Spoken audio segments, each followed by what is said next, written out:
I'm always quite fond of the Acura Integra because of its Civic-based roots and that it is an affordable kind of a pseudo-luxury sedan or liftback, or in the past as a coupe, and is pretty powerful, it's reliable, it's easy to work on, and a new generation truly is. Same engine as the Civic Si, a 1.5 liter turbocharged 4-cylinder engine making about 200 horsepower and 192 pound-feet of torque. Truly a great powertrain to have. Did you know that Acura has actually sold 30,000 Acura Integras last year? And it is actually the best-selling luxury compact sedan in its class. If you were to compare it to like a Mercedes CLA, the Audi A3, the BMW 2 Series Coupe, this vehicle starts at around 33 grand and go up to 40 grand depending on the packages like the base, the A-Spec or A-Spec technology, or A-Spec technology with the 6-speed manual transmission. The only gripe I have this car is you can only get a manual transmission on the highest trim, which is the A-Spec Tech, which is the one right over here. This is what the manual transmission actually looks like. Quite a fan of the white interior. This does not have the lumbar support, only a 6-way power adjustable seat. Every control of this vehicle is from the Civic platform, and there's nothing really wrong with that. But if you were to compare it to like a Mercedes, if you're coming from a CLA, you'd be disappointed that this seat is completely manually adjustable. It's not power. You still get a standard sunroof, you still get standard heated seats.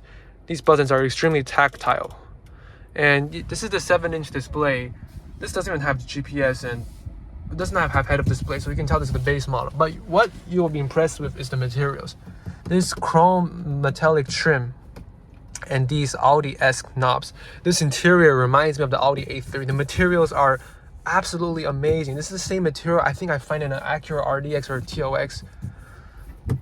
Like a base or technology, you know, they really nailed the interior. It's premium, but it's not like, you know, over the top.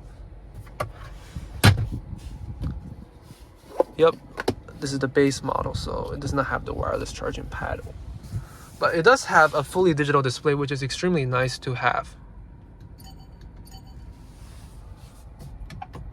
The turn signal sound is ubiquitous. And the only gripe I have of this paddle shift is, why do you need a paddle shifter with a CVT transmission?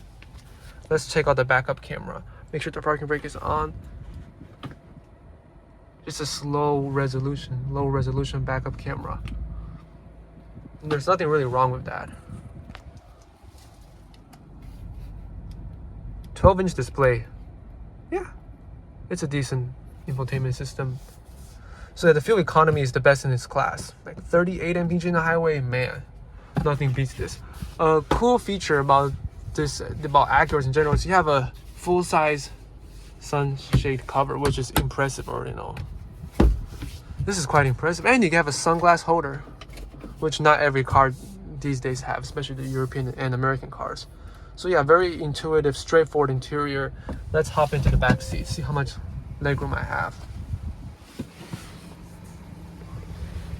Yeah, you know, I'm very impressed. There's no memory seats, but you don't really need it if you're the only driver of this vehicle.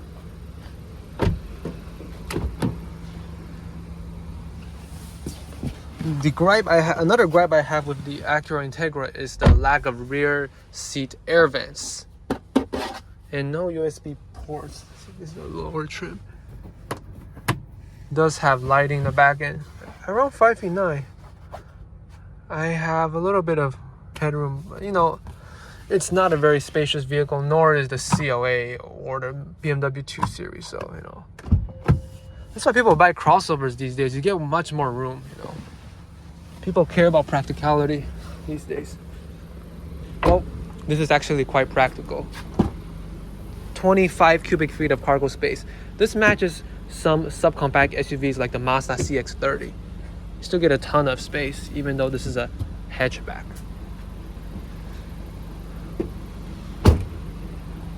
Every angle of this vehicle is extremely stylish.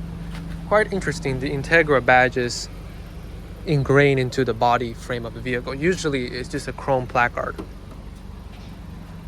Overall, this is truly a handsome vehicle, and otherwise this is a great luxury sedan if you were able to be okay with not having, lumbar support or a manually adjustable passenger seat. I'll show you what I'm talking about. So yeah, manually adjustable, but there's nothing really wrong with that, I guess, for some people. This seat really reclines all the way back, which is great. Otherwise, it is a very comfortable seat. I'm very surprised. I thought these seats will be a very, like subpar compared to a BMW, Mercedes, but I've sat in a CLA and these seats are way more ergonomic than the Mercedes CLA, surprisingly. I'm very shocked by that. Thank you for watching. Have an awesome day.